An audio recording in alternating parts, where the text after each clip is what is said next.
Alabama saw showers. We talk about if our area broke any records. We'll have that for you as well.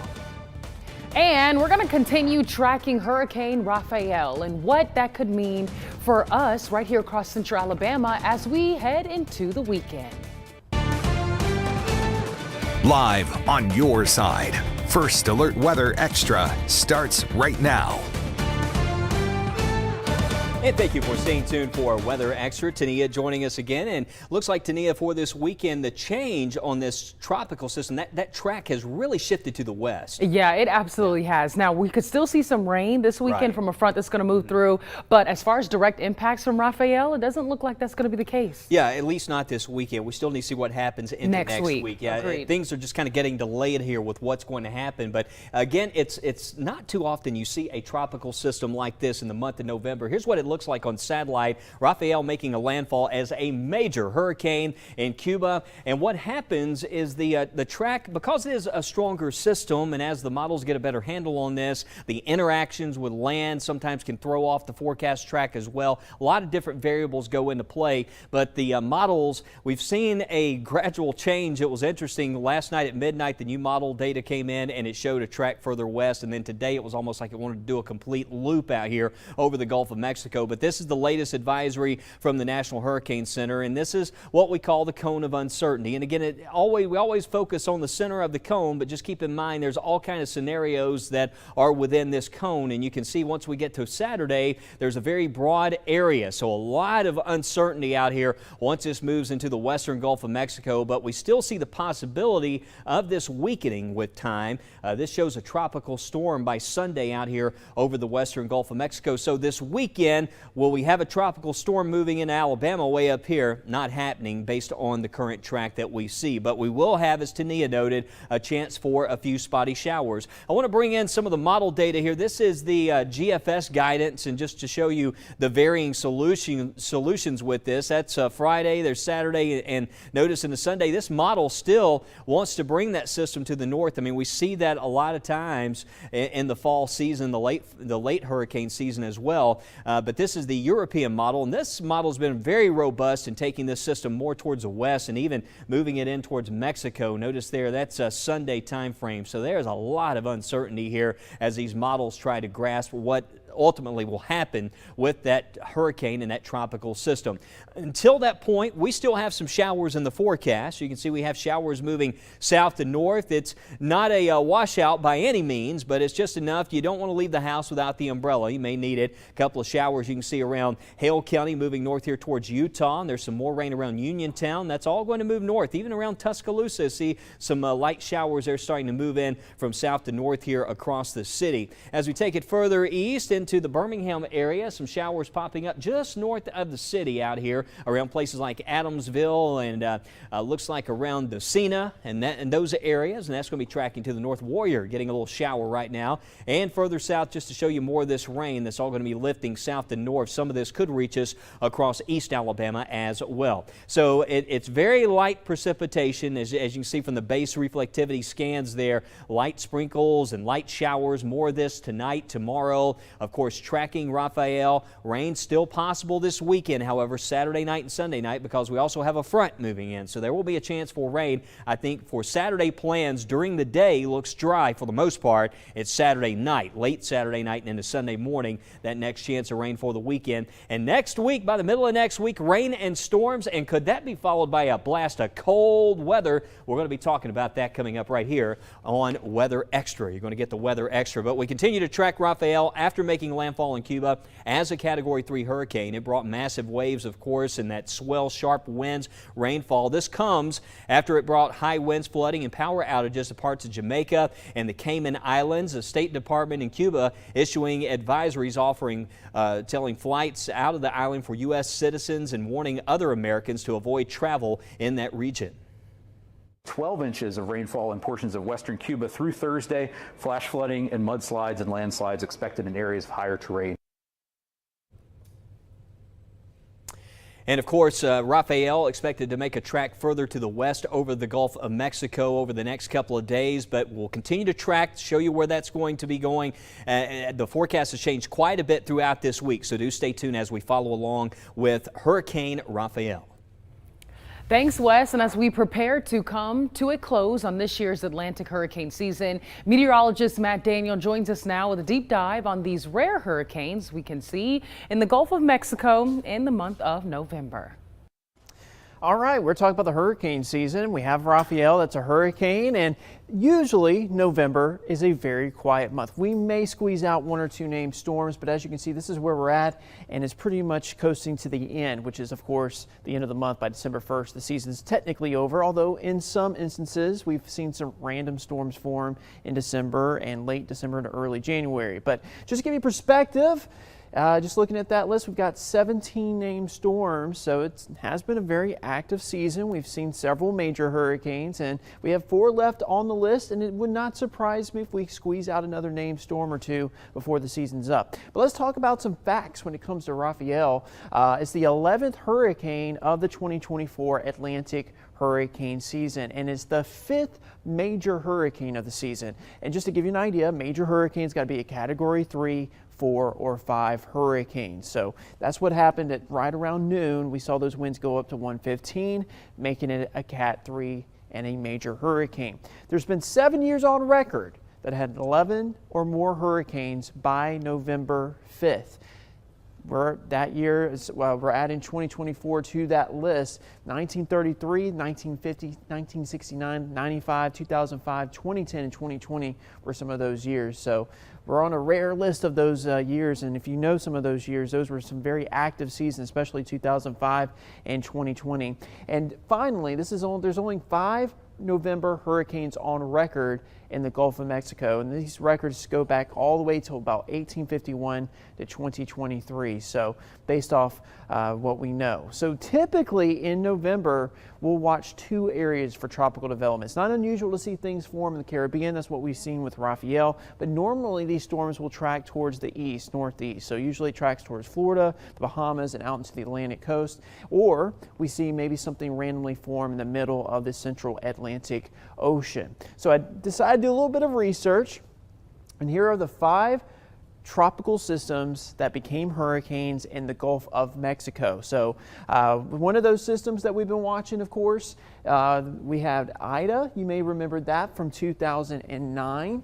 That also pushed through the area. We also had Ada back in 2020 was the most recent one, and at one point it was actually a Category 4 hurricane, so that was one of the stronger storms. But notice these tracks. I know some of these are kind of crazy. They do a little loopy like that, but a lot of these moved up into the north or to the northeast. But with Raphael, it's going in a very unusual track. It's going up to the north and then due west because it's being steered by upper level patterns, making it move more to the west than directly up or around. So pretty unusual to see. It's really rare. So we'll continue to watch Raphael and keep you updated here, and of course through the WBRC First Alert Weather app. Well, thanks, Matt. I want to also tell you about this. Firefighters are working to control a rapidly spreading brush fire in Southern California's Ventura County, about 70 miles from Los Angeles. The blaze, referred to as the Mountain Fire, was first reported Wednesday morning, where strong winds blowing through the area quickly grew the fire. Authorities say it's at least 250 acres in size.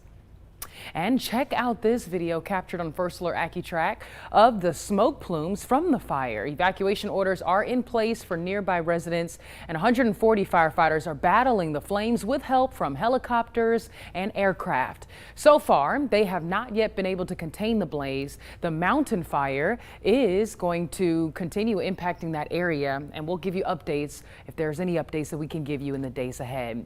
Well, don't go anywhere, because you're watching First Alert Weather Extra. And we're going to take a break from the heat and head to an early winter wonderland. We show you where places are seeing snow and when we could see cooler temperatures across our area. We'll be right back.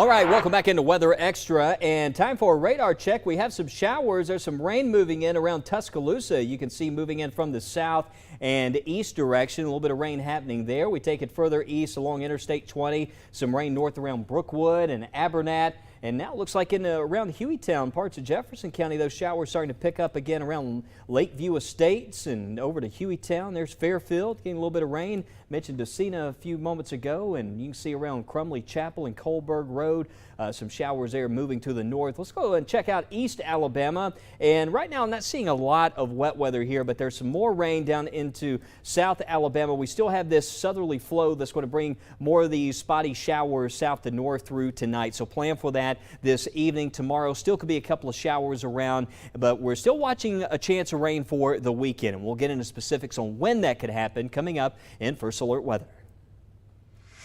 Thanks, Wes. But we also want to check this out. Before we start talking about those super cold temperatures that other parts of the country are dealing with, how about talking about our current temperatures for us this week? We're still above average and pretty warm, currently seeing temps in the 70s, even saw some low 80s today. Taking a look at those recorded highs today, 77 in Birmingham, 80 in Tuscaloosa, and 80 in Anniston. And how does that compare to our record highs? Well, Birmingham, 82 there in 1938, 83 in Tuscaloosa 2022, and just a degree off from beating or at least tying a high in Anniston 2022, a high of 81 degrees. But even though we're seeing warmer temperatures here at home, look at this, Canada. Well, they're getting an early winter. Check out this snow event that happened across Alberta yesterday.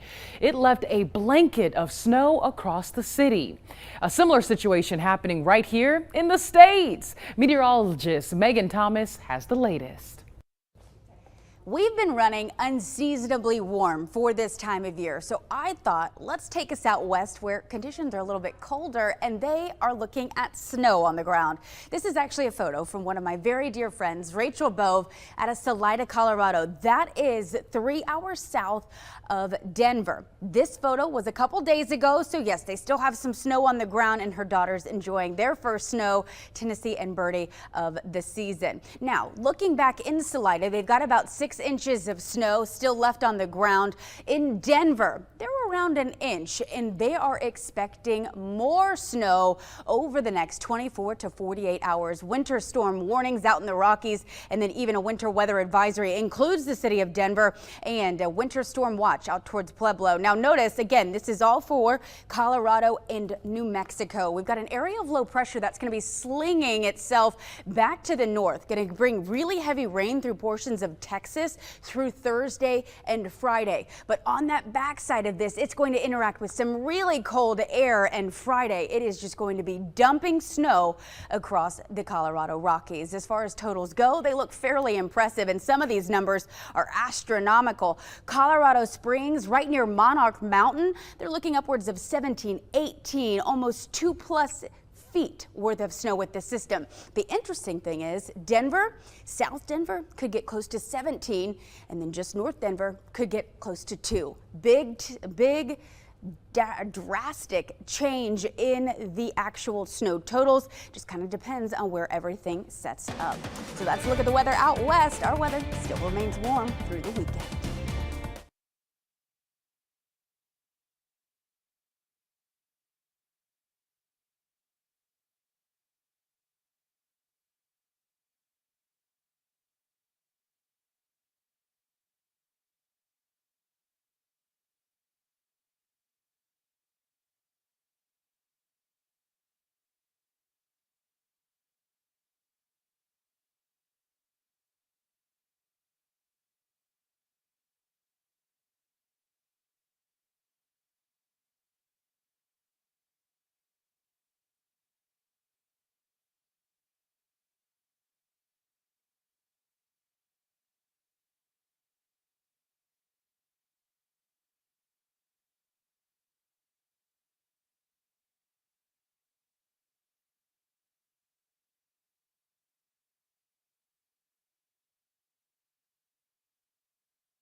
All right, welcome back into First Alert Weather Extra. And we've had this steady flow of scattered showers moving north. The rain chances are still there the next couple of days, but they have backed way off. It looks like maybe a couple of isolated showers right now as we go over to radar. A couple of showers over Blount County. Also a little pocket of rain right now from Jefferson County back into Tuscaloosa County. You can see in here nothing too extreme. It looks like maybe right there some heavier pockets of rain around Foster's, but that's moving to the north. You can see a little bit of yellow showing up. No lightning with this, certainly no storms, but some scattered showers. And there's going to be another chance for later on tonight for more of this to continue developing and moving north. So just can't rule out a passing shower. A lot of us right now, it's just cloudy, but keep that in mind. We're going to hold this pattern the next couple of days. Tomorrow, still a lot of clouds around. In the morning out the door, we'll have temperatures in the 60s. Let's start it out with the early morning picture. There's 5, 6 o'clock in the morning. Notice how the model was generating a little bit of rain down into the southeast part of the state. That's why I think East Alabama, we still might see a couple of these showers tonight moving north.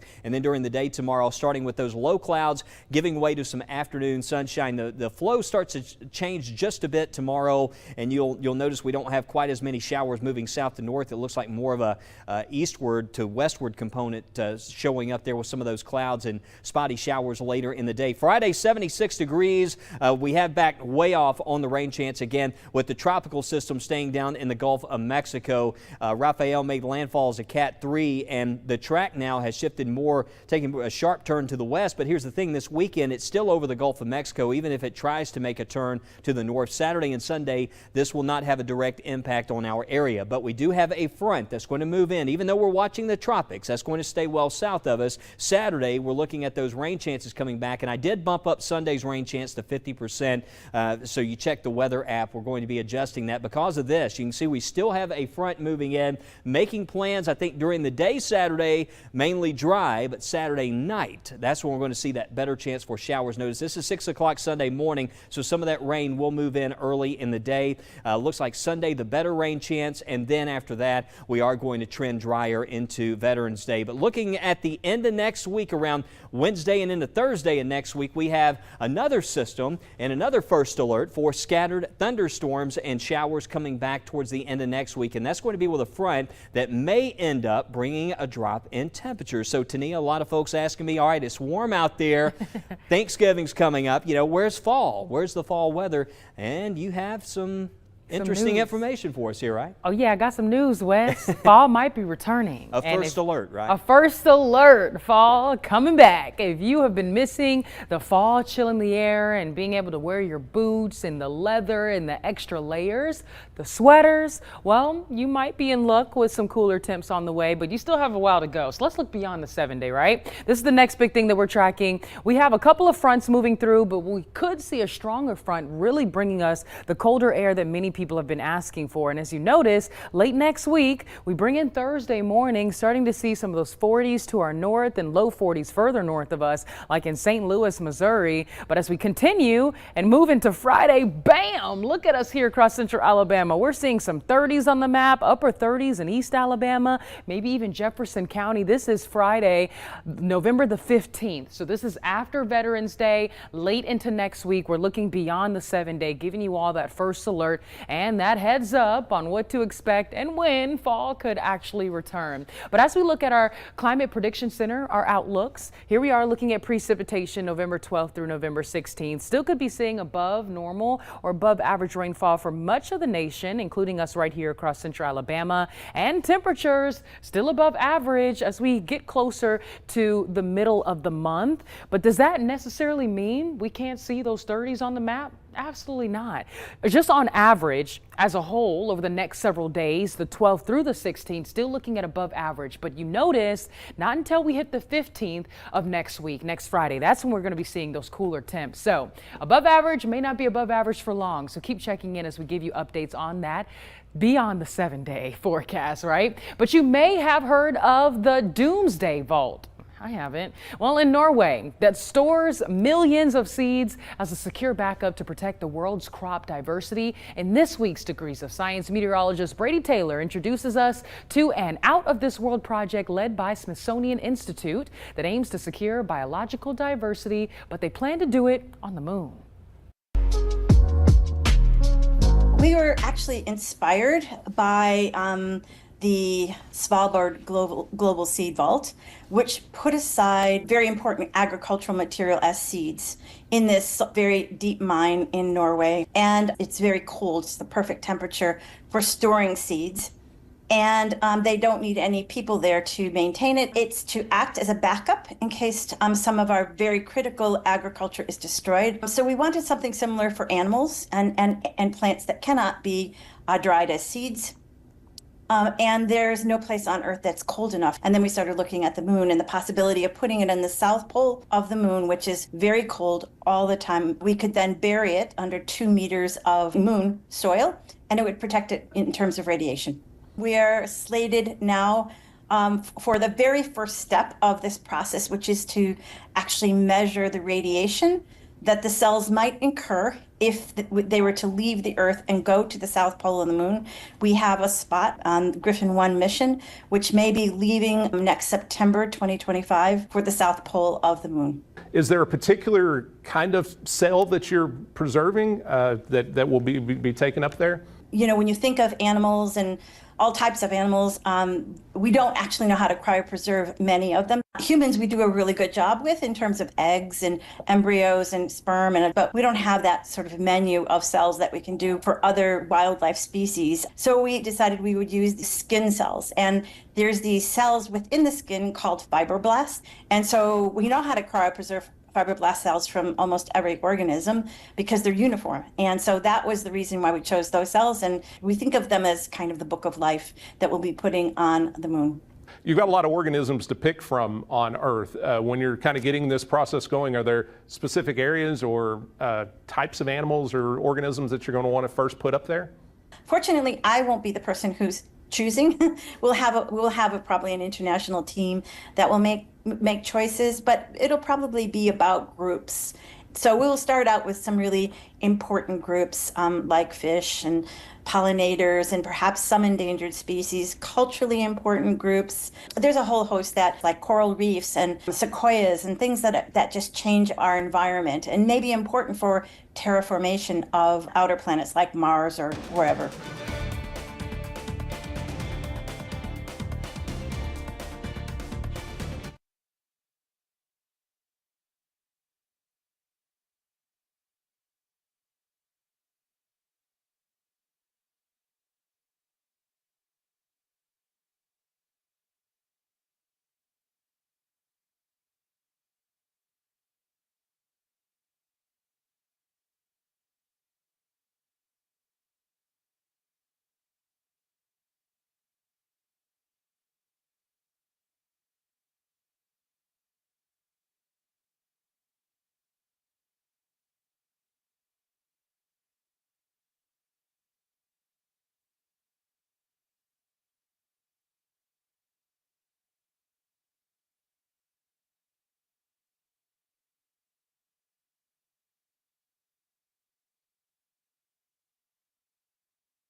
Well, just a few isolated showers in the forecast this weekend. Looking better with respect to Saturday plans, but Saturday night could see a little bit of rain. And you had a visit today. I sure did. Hopefully we'll be able to show it tonight, first at 9. Plus we'll have more updates on Raphael and your 7-day forecast. So stay with us. We'll be back. Have a good evening. See you tonight.